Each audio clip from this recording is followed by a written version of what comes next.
Hello दोस्तों, सलाम, नमस्ते, सत श्री अकाल। कैसे हैं आप लोग? आप सभी का स्वागत है मेरे चैनल क्रिएटिव माइंड्स में। दोस्तों, फोर व्हीलर्स आज की हमारी ज़िंदगी में एक बहुत इम्पॉर्टेंट हिस्सा बन चुकी है।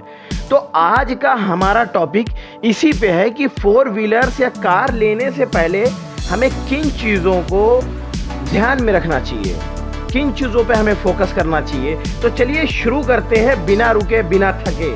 कैमरामैन जल्दी फोकस करो। वाह वाह वाह वाह, क्या बात है, बहुत जबर फोकस किया यार तुमने।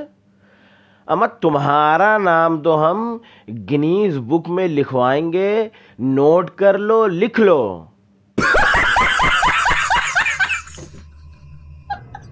अमा यहाँ हम लोग टेक्निकल टॉपिक डिस्कस करने बैठे हैं या फिर चूहा मार दवा बेचने?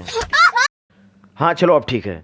दोस्तों, हम जब गाड़ी लेते हैं तो उसमें दो चीज़ों पे मेनली फोकस करते हैं, स्पेसिफिकेशंस एंड फीचर। तो चलिए हम पहले स्पेसिफिकेशंस की बात करते हैं, फिर फीचर्स की करेंगे। स्पेसिफिकेशंस में सबसे पहले हम बात करते हैं इंजन की। इंजन में हम मेनली सिलेंडर्स और सीसी देखते हैं। वैसे कॉमनली 4 सिलेंडर्स ही होते हैं और इन टॉपिक्स पे मैं ऑलरेडी एक वीडियो बना चुका हूँ और डिस्क्रिप्शन में उसका लिंक है, आप डिटेल में वहाँ जाके देख सकते हैं। बट फिर भी मैं ब्रीफ एक्सप्लेनेशन दे देता हूँ।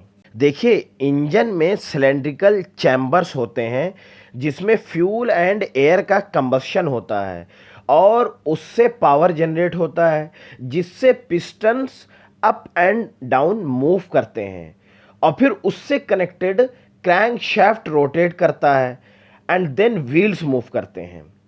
और जो सीसी होता है वो सारे सिलेंडर्स का टोटल वॉल्यूम होता है। वैसे नॉर्मली इंजन्स 2 टाइप्स के होते हैं, जो ट्रेडिशनल इंजन्स होते हैं लाइक पेट्रोल या डीजल। फिर बाद में सीएनजी इंजन्स भी इंट्रोड्यूस हुए।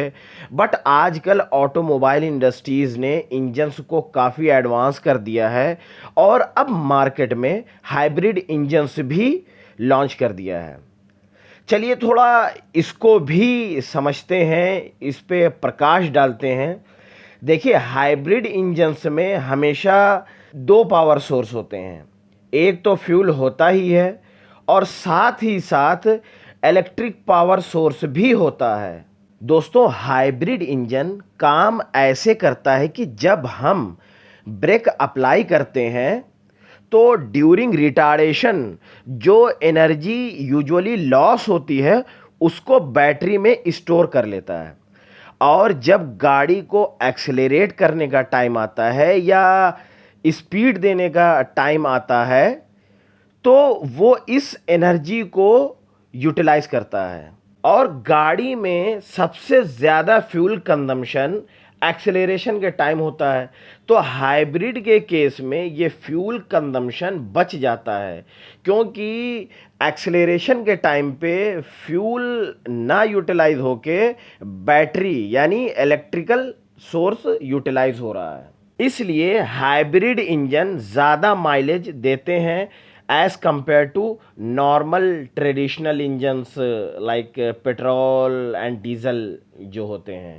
हाइब्रिड इंजन भी कई टाइप के होते हैं like mild hybrid, smart hybrid, और स्मार्ट हाइब्रिड इंजन थोड़ा और एडवांस होता है। तो गाड़ी लेते टाइम आपको इंजन टाइप भी देखना ज़रूरी है। अरे भैया कैमरामैन, कैसे फोकस कर रहे हो यार? सफेद कपड़ा। ओ ओ ए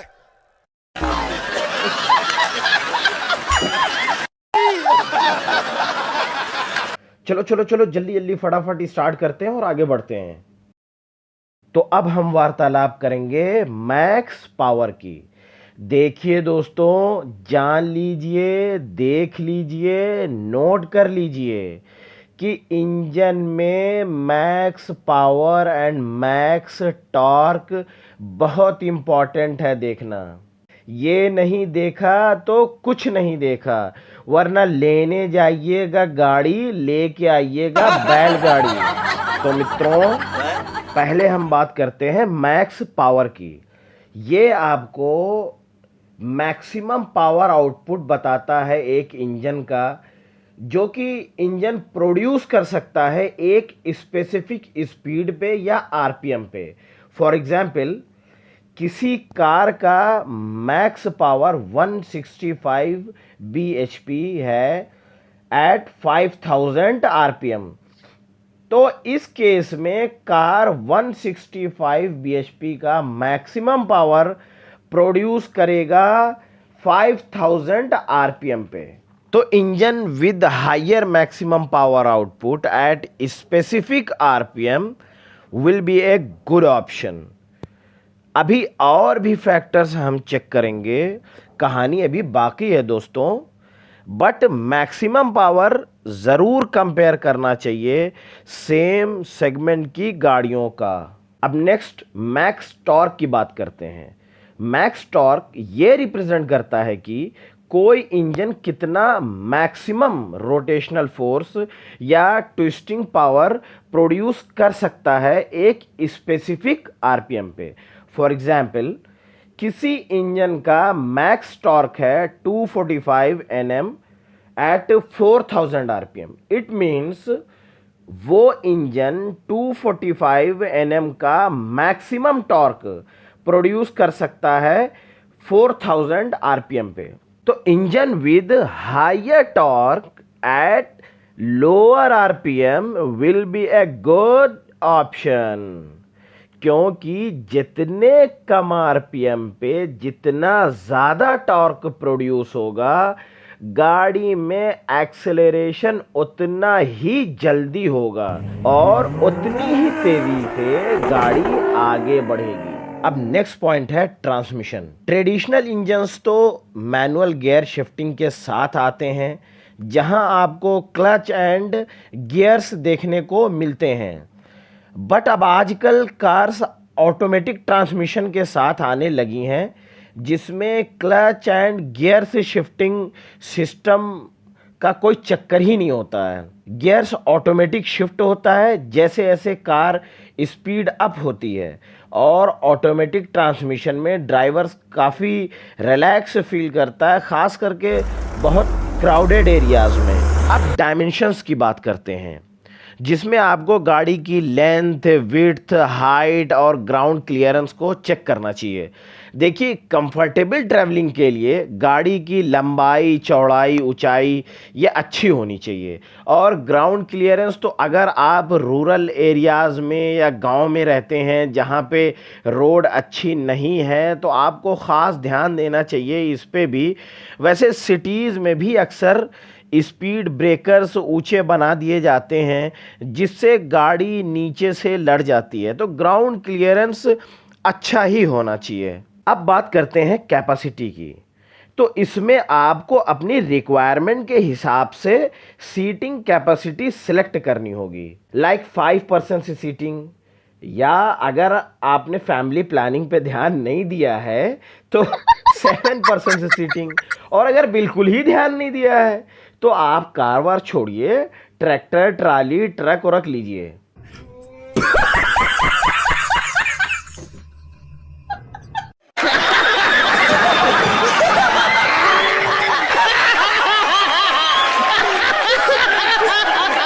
और फिर बूट स्पेस भी देखना चाहिए, यानी डिग्गी, ताकि ट्रैवलिंग के टाइम पे आप ज़्यादा से ज़्यादा सामान या लगेज कैरी कर सकें। तो चलिए अब बात करते हैं फीचर्स की। तो कैमरामैन रेडी हो? अमा गुटखा थूक के आओ, मुंह में गुटखा दबाए और बोल रहा रेडी है।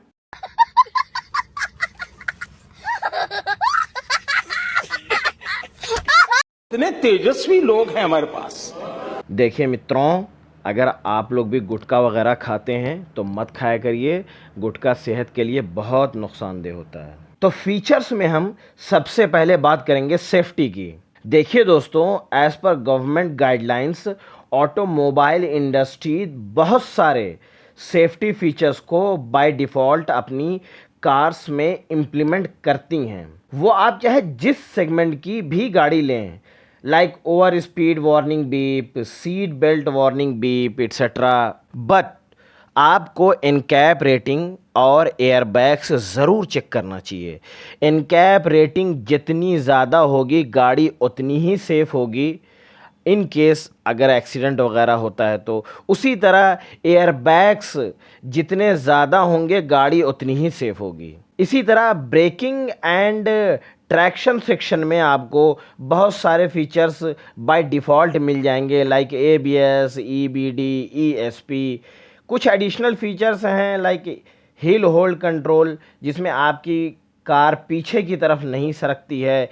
इवन आपने ब्रेक नहीं लगाया है फिर भी अगर आप किसी ढलान वाली जगह पे हैं तो वो ऑटोमेटिक ब्रेक 3 से 4 सेकंड तक, मे भी 3 से 4 सेकंड तक वो लगी हुई रहती है, आप चाहे ब्रेक पे पैर रखें या ना रखें।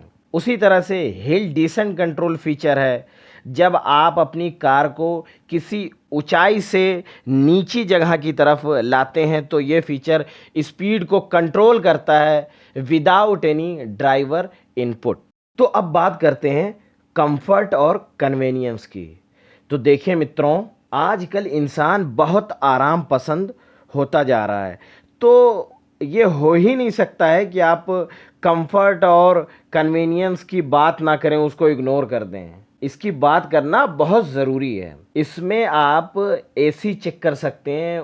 वैसे तो बाय डिफ़ॉल्ट सब गाड़ियों में AC होता ही है, बट आप ये चेक कर सकते हैं कि गाड़ी में रियर वेंट है कि नहीं। पार्किंग असिस्ट या बैक कैमरा वो तो वैसे अलग से भी लग जाता है, बट आप चेक कर सकते हैं जो आप गाड़ी ले रहे हैं उसमें ऑलरेडी इनबिल्ट है कि नहीं।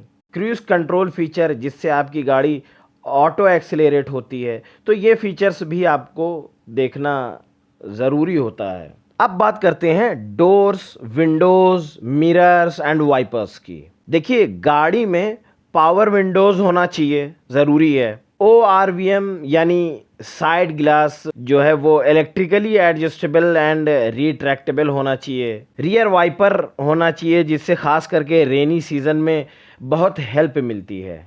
Now last but not least, exteriors, जिसमें आप सनरूफ चेक कर सकते हैं।